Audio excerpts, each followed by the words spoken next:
On est ici à La Rochelle, à l'université d'été des partis socialistes. Les partis socialistes qui a été les premiers partis en France d'organiser quand même les primaires pour l'élection présidentielle, notamment de 2007, mais aussi de 2012. Alors, les partis politiques à Kinshasa, on a l'impression que ce sont aussi des partis politiques non seulement ethno-tribalistes, mais qui n'ont jamais eu d'assemblée générale où les gens s'autoproclament. N'est-ce pas ça la vraie réalité qui sévit un peu dans ces pays au cœur de l'Afrique? Bon, je prends l'exemple de la démocratie chrétienne, qui est un parti vraiment démocratique, un parti des masses populaires. Nous sommes allés au congrès en 2006.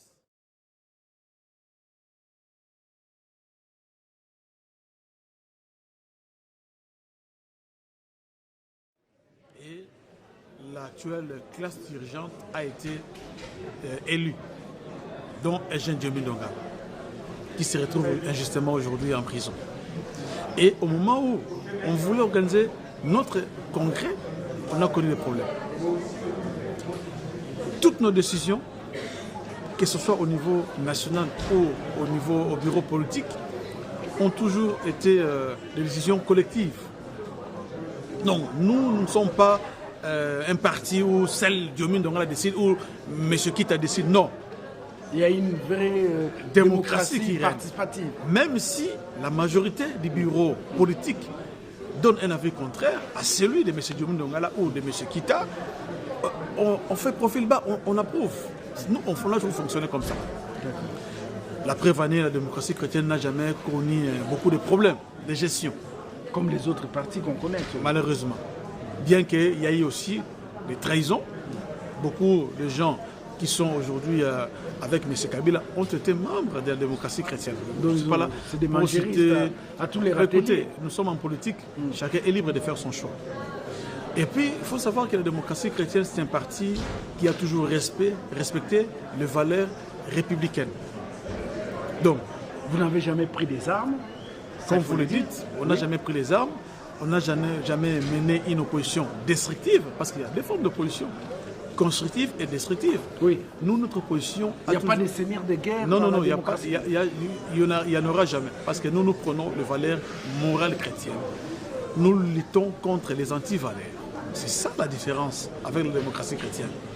D'ailleurs, Diomidonga, on l'a toujours appelé au Congo, à Kinshasa, Maboko Pembe. Donc moi-même qui vous parle, je n'ai jamais pris les armes. Et puis nous ne voulons pas qu'il y ait maintenant des présidents qui vont se poser par les armes. Nous luttons, nous voulons qu'il y ait la vraie démocratie, qui est l'organisation de vraies élections dans notre pays. C'est ça, même dans toute l'Afrique. Mais pourtant, avec 1 plus 4 est égal à 0, il y a eu des seigneurs de guerre qui ont pu être intégrés dans des institutions républicaines. On voit les dégâts jusqu'à aujourd'hui. Est-ce que la démocratie chrétienne est prête à faire en sorte que ni les seigneurs de guerre, ni, disons, les gens qui étaient entrés hier et qui sont maintenant en costume 3 PS plus cravate aujourd'hui, ne puissent véritablement se retrouver dans les institutions citoyennes? Vous savez, quand vous parlez du 1 plus 4, oui. Le pays était vraiment divisé, très très divisé. Chaque rebelle, chaque groupe rebelle avait géré une partie du territoire. Oui. En commençant par le MLC, le RCD Goma, le RCD NN avec la mère Méné.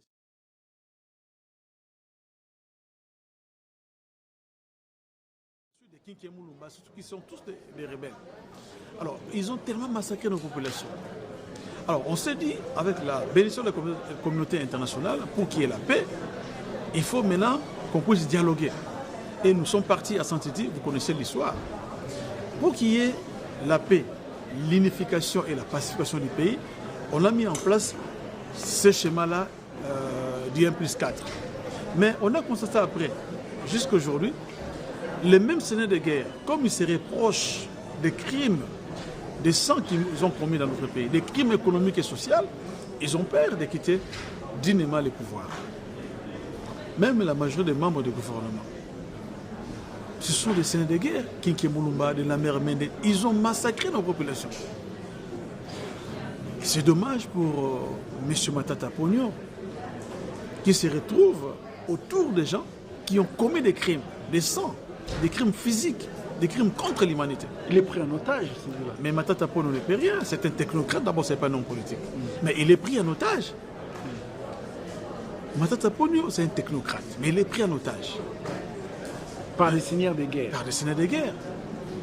Regardez ce qui s'est passé avec les M23, qui est un mouvement politique, militaire, transformé aujourd'hui en mouvement politico-militaire. Mais tous les gens que M. Kabila a graciés avec l'amnistie, ce sont des criminels, les seigneurs de guerre. Depuis qu'ils sont amnistiés, ils ne veulent même pas venir à Kinshasa pour essayer. Bon, d'ailleurs, la majorité des gens, ce sont des étrangers. Ce ne sont pas des Congolais. Vous avez les RCDN avec Mboussa Nyamoussi. Vous avez les RCD Goma avec la mère Mende. Après, il est parti au RCDN. Mais ce sont tous des rebelles. Ce sont des gens d'humains. Quand il y aura un vrai changement dans notre pays, il faut que la justice, la vraie alors, fasse bien son travail. Ils doivent répondre à Il n'y a jamais eu des bilans par rapport à tous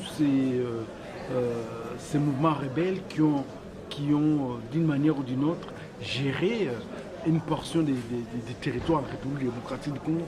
Est-ce que cela pourra se faire un jour? Mais bien sûr, le peuple congolais n'est pas dupe, cher ami. Vous avez par exemple le MLC qui a géré une partie des territoires. Il a géré, il y a eu des taxes qu'ils ont perçues. Ils ont vendu les matières premières, les bois, les cafés, ainsi de suite, le minerai. Les RCD Goma, pareil. Vous avez les RCD ML, les RCD Kamel et les Maïmé et consorts, le M23. Ils doivent répondre. Ils doivent répondre. Aujourd'hui, bon, moi je suis opposant, mais nous avons ce qu'on appelle l'honnêteté intellectuelle. Toutes ces personnes-là ont combattu Laurent Désiré Kabila, qui non, c'était un dictateur. Mais la partie dont ils ont administré, ils ont mis l'argent où? Quelques-uns, d'autres se sont enrichis à l'achat de jets privés, des villas, ainsi de suite, à gauche, à droite. Leur compte bancaire aujourd'hui, bien gonflé. Mais on n'est pas dit. C'est pourquoi nous demandons à cette communauté internationale qui est avec nous aujourd'hui ici à La Rochelle de nous aider. Il faut que le peuple congolais puisse retrouver sa dignité. Aujourd'hui, la femme congolaise est devenue synonyme d'un objet. Regardez ce qui se passe à l'Est. Coup de chapeau à M. Denis Mukwege et à toute son équipe qui était d'ailleurs avec moi dernièrement à Oslo. Mais nous devons faire un grand travail pour que les Congolais... Le docteur Denis Mukwege qui répare les femmes violées. Bon, comme vous dites là, il faut que les Congolais puissent retrouver sa dignité. Aujourd'hui, l'homme congolais a perdu sa valeur. La femme congolaise a perdu sa valeur. Tout cela parce que nous avons des incapables qui nous gèrent, qui nous gouvernent par défi.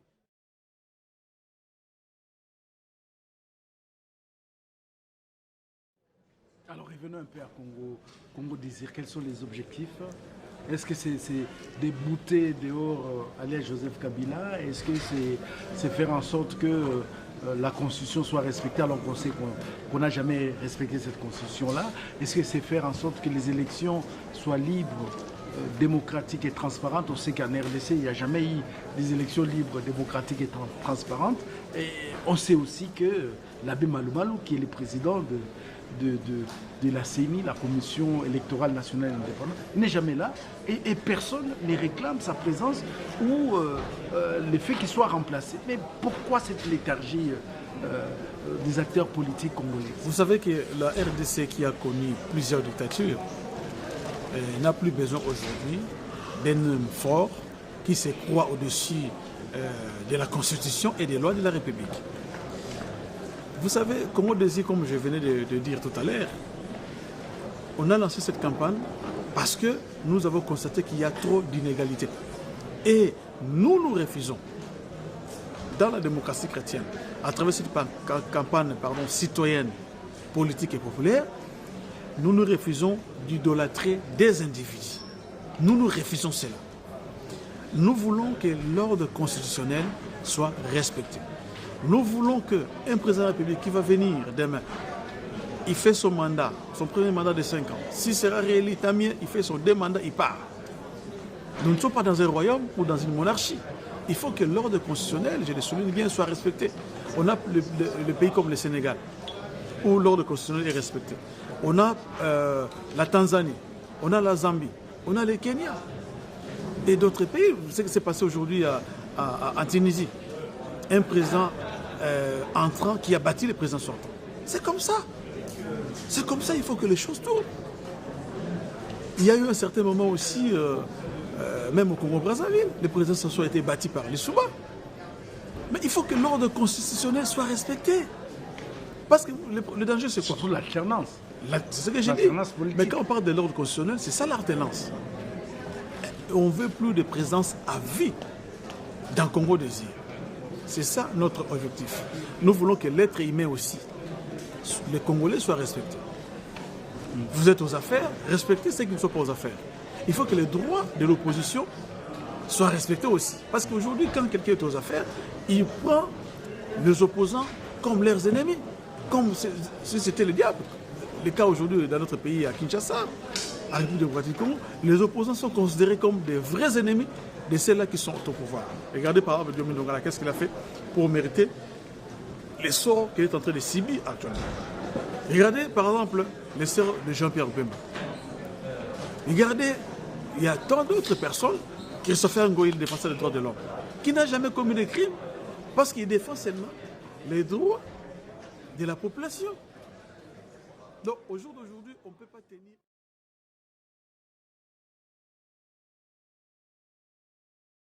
un discours franc en RDC. C'est ce qui est dommage. Monsieur Frédéric Issa, c'est ma dernière question. Alors, quel serait le premier acte que la démocratie chrétienne poserait à la libération des jeunes d'Omdongala? Est-ce que, à part le fait de festoyer, vous allez organiser un congrès pour lui permettre encore de réaffirmer sa légitimité? Qu'est-ce que vous allez faire à sa sortie? La démocratie chrétienne devait aller organiser son congrès au mois de février 2012. Mais vous savez que juste après les élections du 28 novembre 2011, jusqu'à aujourd'hui, le pays est ingouvernable. On ne peut pas organiser un congrès là où il y a l'insécurité. On ne peut pas organiser un congrès pendant que nos militants, les présidents de notre parti sont arrêtés.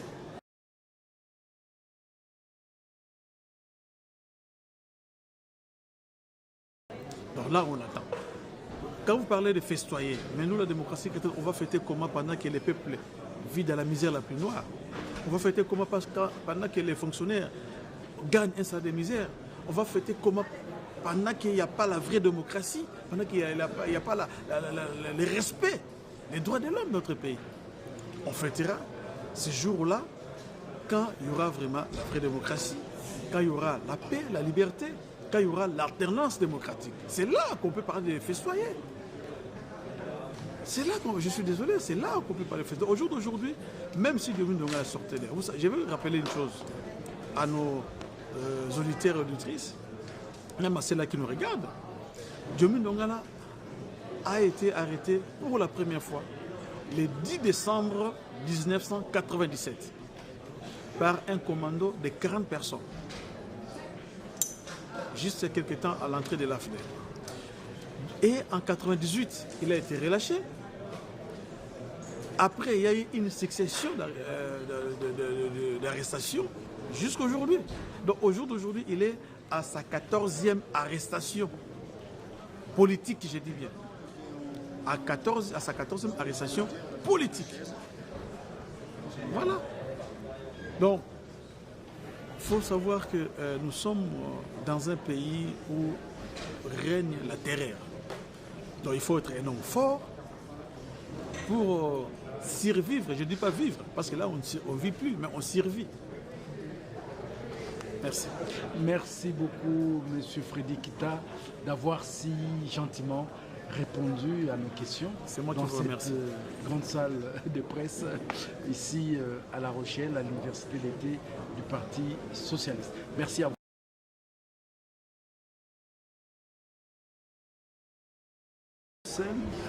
À avoir pu entrer ici dans la salle de presse à La Rochelle où se tient l'université d'été du Parti socialiste. Et ce matin, à 9h, il y avait déjà ce thème sur la liberté de la presse et ses contraintes. Alors, la liberté de la presse, qu'en pensez-vous? Oui, merci pour votre question. Vous savez que, comme on l'a toujours prôné, on ne sait jamais vivre sans la liberté, que ce soit d'expression ou de circuler. Et par là, on attend aussi par le respect des droits civils et politiques. Vous savez, aujourd'hui, comme on l'a toujours dit, la presse est le quatrième pouvoir. Et cette liberté-là doit être respectée. La presse joue un grand travail. Vous voyez des journalistes qui meurent presque tous les jours. Vous voyez des assassinats de journalistes. Et aujourd'hui, moi, en tant qu'acteur politique, nous ne faisons qu'appuyer cette presse-là qui nous a toujours accompagnés. Il faut que cette liberté-là soit une liberté réelle et non des façades. Alors, il y a quelques jours, vous avez lancé Congo Désir. Où en est-on avec votre campagne? Oui, merci. Donc, c'est depuis le 18 août de cette année qu'on a lancé la campagne citoyenne, politique et populaire, baptisée Congo Désir.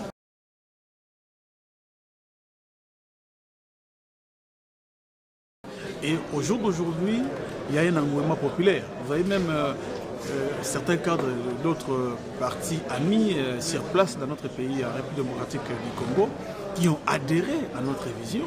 Et cette campagne aujourd'hui s'est faite de porte en porte. Nous sommes très contents. Les étudiants sont très mobilisés. Que ce soit, même il y a des gens de Kindu, Maniema, Bukavu, Uvira, qui ont adhéré. Au niveau de notre parti, la démocratie chrétienne, et de la majorité présidentielle populaire, vraiment, on fait un grand travail. Et d'ici le 15 septembre, on va annoncer maintenant les grandes lignes par rapport à cette campagne qui est vraiment très appréciée. D'ailleurs, vous voyez, que ce soit même au niveau de la diaspora, comment les gens soutiennent cette campagne-là. Donc, le Congolais... Ça sera où, ici, donc sera où à Paris, je vais vous communiquer. Ça sera sur toute l'étendue du territoire national. Et ça sera aussi au niveau extérieur de notre pays. N'oubliez pas qu'au jour d'aujourd'hui, c'est la diaspora congolaise qui y a fait et qui continue de faire un travail vraiment remarquable, qui continue aussi à mobiliser, qui détient aussi, malheureusement ou heureusement, l'économie nationale de la RDC. C'est ce qui est vraiment dommage. Regardez même les statistiques des envois de Western Union, de l'agence RIA, ou même des agences, disons, officieuses, qui parlent de plus de 18 milliards de dollars que la diaspora congolaise à travers le monde a envoyé l'année dernière, donc en 2014. Donc la diaspora a une place considérable au sein de cette campagne Congo Désir. Alors, M. Kita, lorsqu'on voit, nous sommes ici à l'université d'été du Parti socialiste, on voit les acteurs politiques qui vous approchent, et certains dont vous approchez, qui vous appellent par votre nom, qui parlent avec vous, comme si vous étiez des amis des 30 ans. Alors, comment vous avez fait pour avoir la relation avec tous ces hommes politiques que nous avons croisés, que nous sommes complètement étonnés et même retournés de voir que tous vous connaissent par votre nom et parlent avec vous en toute amitié et solidarité. Oui, vous savez, ça je dirais que c'était un événement parce que ce sont des amis qui me connaissent depuis longtemps. Il y a certains aussi qui ont été diplomates en Afrique, on se connaît. Et puis bon, même aussi en tant qu'acteur politique, on a un carnet d'adresses. Donc je suis vraiment très mal placé pour que je parle de moi-même. Mais c'est à vous, presse, de constater ce qu'il y a constaté. Alors, revenons un peu à Congo Désir. On dit que c'est l'antipode de Kabila Désir. Est-ce que c'est vrai? Bon, écoutez, moi je crois que je vais un peu revenir en arrière. Vous savez que c'est depuis 1958 que les Congolais belges de l'époque désiraient l'indépendance la souveraineté de la nation congolaise. Et nous avons obtenu cette indépendance le 30 juin 1960.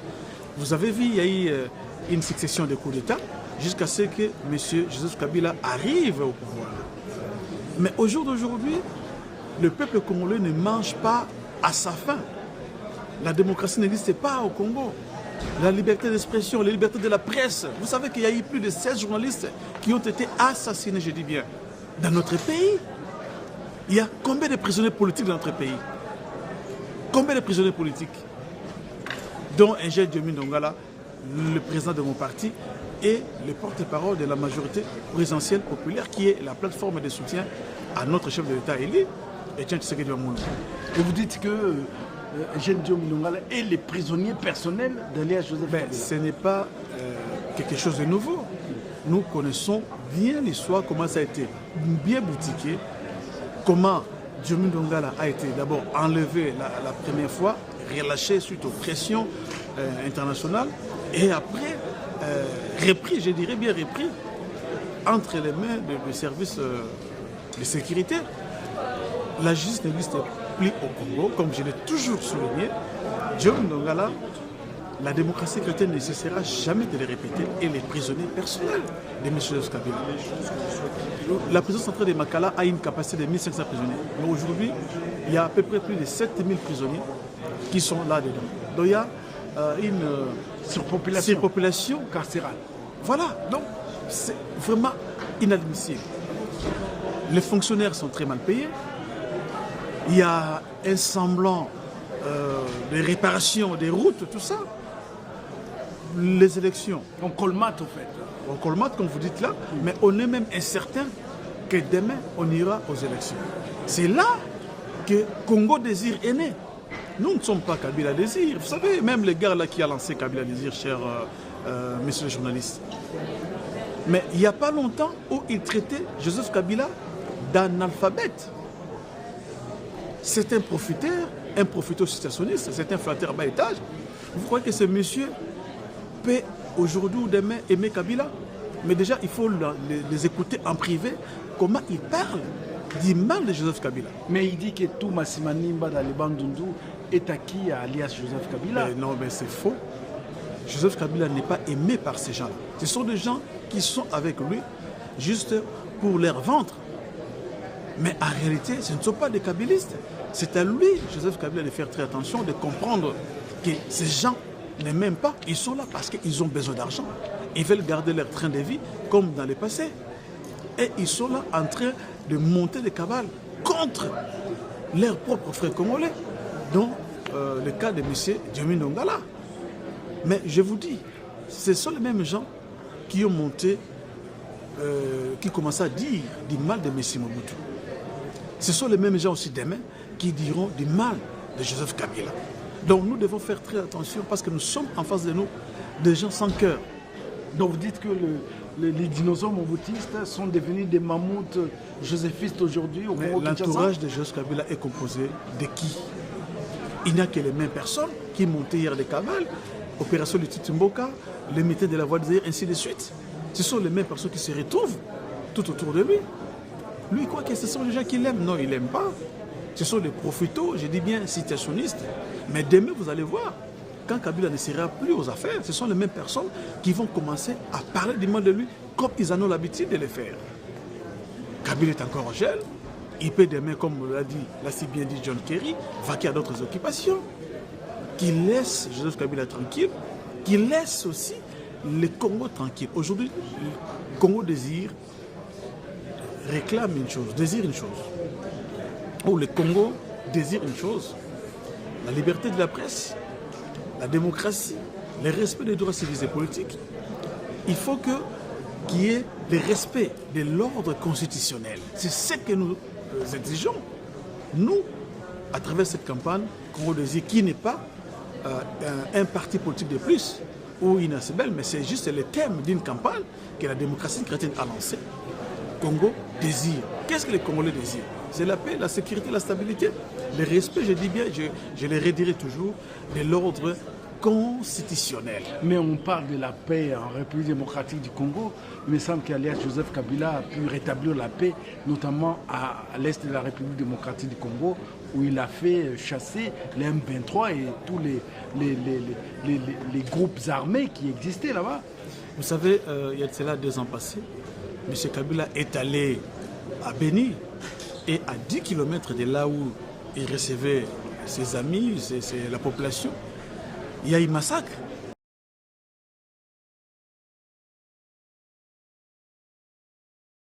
Et il était obligé de vite quitter Béni. La paix n'existait pas, M. Molongo. Aujourd'hui, nous avons plus de 100 groupes armés qui sévissent la désolation à l'Est, à Kinshasa même, qui est la capitale de la RDC. Il y a maintenant des enlèvements en plein jour, dans la commune de Gombe, dans des quartiers résidentiels. La nuit, n'en parlons pas. Il y a combien de députés nationaux, il y a combien de députés provinciaux qui ont été massacrés, assassinés dans la capitale de Kinshasa. Je dirais l'ex-membre de la démocratie chrétienne qui était devenu président provincial de l'IMLC Bakongo, le jeune frère de notre frère Melolo, la Jos, la Jos, qui a été assassiné à Kinshasa par des éléments armés. Moi-même qui vous parle, j'ai été braqué à Kinshasa combien de fois. Donc, c'est-à-dire que nous vivons dans une insécurité totale dans la ville-province de Kinshasa. À l'Est, n'en parlons pas. Aujourd'hui, il y a nos populations qui fouillent, que ce soit à Gisengi, qui fouillent en Ouganda, en Tanzanie. Pourquoi? Parce que le gouvernement n'arrive pas à pacifier, à gérer les pays. C'est pourquoi nous voulons qu'il y ait une alternance démocratique le 19 décembre 2016, qui est une passation de